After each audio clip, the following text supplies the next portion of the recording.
The Story of a Space Girl, Part 1. We called her Space Girl. Her real name was Megan Daniels, but nobody actually called her that. She'd been Space Girl since grade 2. She was the kind of kid who stuck out in the crowd with her long red hair, ghostly pale skin and Coke bottle glasses. For as long as I'd known her, Space Girl had been quiet. She didn't like to be around us.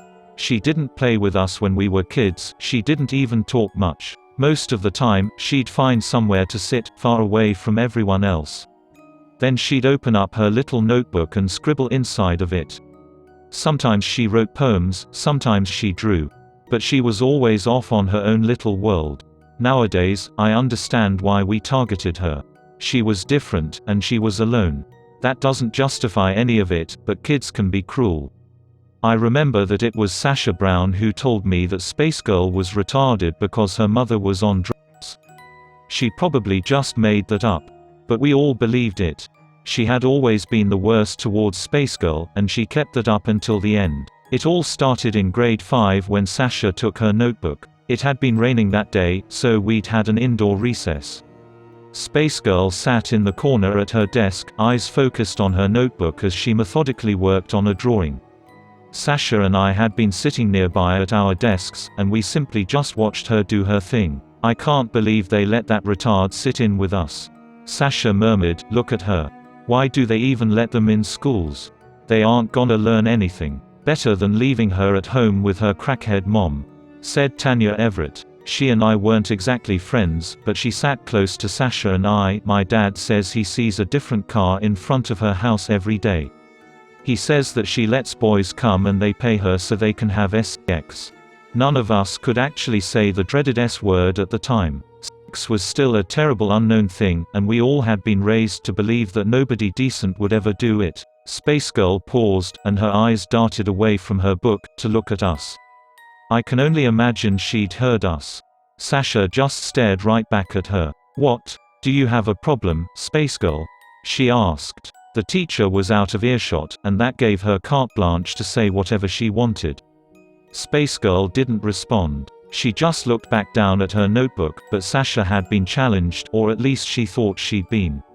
She looked over to the teacher's desk to make sure she was busy, then she got up and moved closer to Space Girl. "What are you even doing in there, retard?" She'd reached out to snatch the book before Space Girl could stop her. "What even is this? A unicorn? What are you, 5? She handed the book to me, and I took it on instinct. There was a brightly colored drawing of a unicorn inside. The artwork was actually pretty nice, but I would never have said so. The book was passed on to Tanya next, and Space Girl could only look at us helplessly. "Wow, you can't even draw. Look at this." She tore the page out of the notebook, and Space Girl let out a startled whimper, as if she'd been struck. The picture was crumpled up and the book was thrown on the floor by Space Girl's desk. "Draw something that isn't trash next time," Tanya said, and Sasha just giggled as if it was anything other than being mean-spirited just for the sake of it. Space Girl slowly picked her book up off the floor, avoiding eye contact as Tanya and Sasha turned away from her. I continued to stare. I remember that the way she moved was so defeated, as if she was shrinking in on herself. She looked up at me, but only for a moment, and I felt bad for her. I really did. But I didn't do anything about it. I just left her to rejoin the others. After that, Space Girl became an easy target for Sasha and Tanya. Every chance they got, they'd harass her, and I regret to admit that I was usually right there with them. During the days where we could go outside for recess, Space Girl would always sit beneath the same tree, always working in her notebook. When she did, we would always lean on the trunk and look down over Space Girl's shoulder. "Wow, that's really good, Space Girl," was how most of her comments would start. "Did you mean to draw it like it got hit by a truck, or is that just your style?" There was never a compliment. She would always find something to needle. "Can you draw me?" Sasha asked once. "I heard that retards were always like art geniuses or something. Maybe it'll even look like a person." Space Girl didn't look up at her. She seemed to be trying not to acknowledge the insults. I won't pretend like I was blameless either. I never stopped them, and there were plenty of times where I was right there, making fun of her because that was what we did, and we weren't the only ones. More or less everyone hurt her in some way or another. But she never complained. I think she was too scared to. It was late December in 7th grade where things got even worse. I don't know all the details, and I don't know just for how long things had been boiling over, but I'd heard a rumor that James Hardy had it out for Space Girl. James had only been in my class a few times, and he wasn't in my class that year. He was a small, mousy-looking kid who was convinced he was the world's toughest gangster. The rumors said that someone had seen his dad going into Space Girl's house. Naturally, there had been speculation that they'd been having sex. Someone told me that James' parents had been divorcing because of it. Somehow all of these rumors had mutated into claims that James and Space Girl were dating, and first think that was what had rubbed him the wrong way. We were coming in from recess when some boys decided to pull a little prank on James. The whole prank had been set up by Brian Jordan and his brother Mike. They had some mistletoe for the holiday season, and had set it up in the hall leading back to our classroom. Mike had grabbed Space Girl during recess and were holding her behind the door where the mistletoe was. When James walked through, they pushed her at him and snapped a picture. I'd been just behind James when it happened. I watched as Space Girl came flying out of seemingly nowhere, eyes wide and afraid, then slammed into James. They both hit the ground, and I could hear the other boys laughing. "Look, she wanted to give you a kiss," one of the boys said. Space Girl was trying to crawl away from James and pick up her notebook, but somebody had kicked it out of sight. I remember that she looked back towards James, and there were tears in her eyes. She must have been terrified with everything that was going on. She clearly hadn't wanted any part in this, but there she was at the center of it. "You faggot ass," James yelled as he picked himself up. "Hey, she just wanted to give you a smooch," ordered Brian. "Come on, give her a kiss." Someone pushed Space Girl towards James, and he glared at her as if all of this was her fault. She tried to stand and run, but he was angry and he wasn't thinking straight. I watched as he grabbed her and hit her. A square punch to the jaw. Then he tossed her to the ground and went after Brian next. A teacher had to get in to pull James off of him. He, Space Girl and the Jordan brothers ended up getting suspended right before the Christmas holidays. We didn't see Space Girl until January. We didn't see James or his friends ever again. On Christmas Eve, there was a car accident on the highway outside of my town. Supposedly it had swerved off the road to avoid an animal of some kind, and gone into a ditch. Mike, Brian and their parents didn't survive. On December 27th, James was killed while outside shoveling his driveway.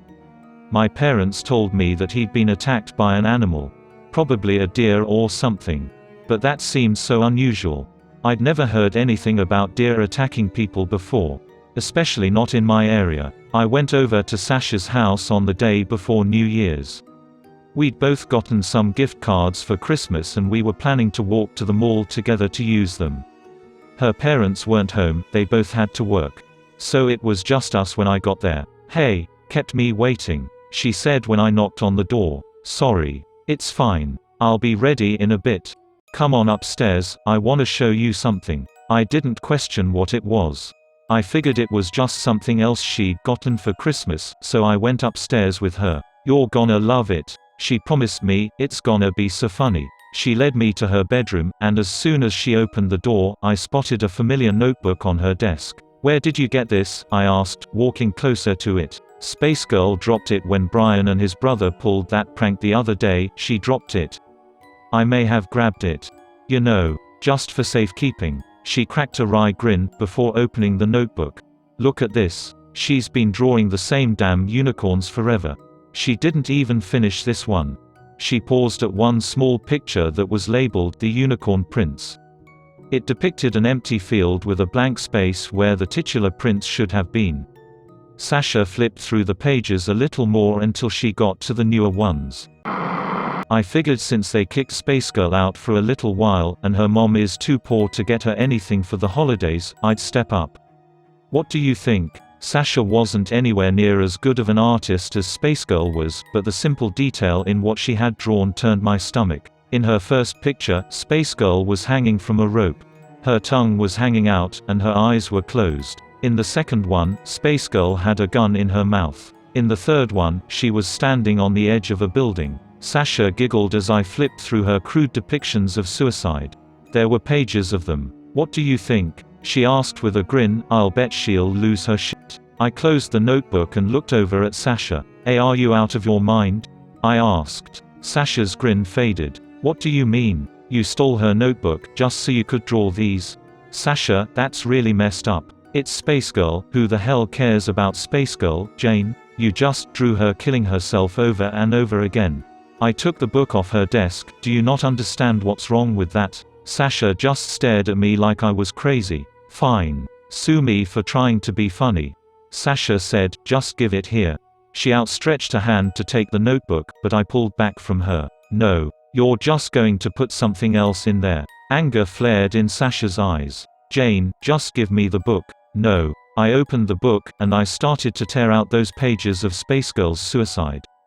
Sasha lunged for me, trying to grab at the book and stop me, but pushed her back. I didn't mean to push so hard, but I did, and she fell, landing hard on the ground. For a moment, Sasha looked up at me, wide-eyed and shocked. I don't think anyone had laid a hand on her like that before. Then I saw something in her eyes. Not just anger. Something worse. It was the same thing that had prompted her to draw those horrible pictures of Space Girl. I turned and I ran, bolting down her stairs and out her front door, back into the snow. I clutched Space Girl's notebook to my chest the entire time, and I didn't let it go until I got home. I spent the rest of the Christmas break terrified that my parents would get a call from Sasha's. Watch this for a moment. Thank you for listening. I'll see you on the next video.